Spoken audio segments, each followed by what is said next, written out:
দক্ষিণ ত্রিপুরা জেলার বেলোনিয়ার অন্তর্গত শান্তিরবাজার সড়কে মারুতি গাড়ির উপর বহু বছরের পুরনো গাছ ভেঙে পড়লে গাড়ির চালক বিপ্লব মল্ল আহত হয়। ঘটনার বিবরণে জানা যায়, আজ অর্থাৎ শনিবার বিপ্লব নিজ বাড়ি থেকে বাজারে আসার সময় শান্তিরবাজার এসডিএফও অফিস সংলগ্ন আসতেই আচমকা ভেঙে পড়ে গাছটি। খবর পেয়ে শান্তিরবাজারের দমকল কর্মীরা ঘটনাস্থলে পৌঁছে আহত গাড়ি চালক বিপ্লবকে শান্তিরবাজার হাসপাতালে নিয়ে যায় চিকিৎসার জন্য। এদিকে ঘটনার জেরে দাবি উঠেছে সংশ্লিষ্ট সড়কে আরো এরকম বেশ পুরনো গাছ রয়েছে, যেগুলি অনতি বিলম্বে না কাটলে ভবিষ্যতে দুর্ঘটনা ঘটার সম্ভাবনা রয়েছে।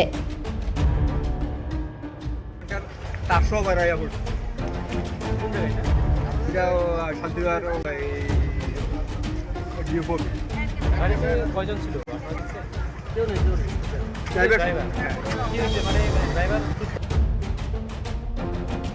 Bureau report, Tripura news 8।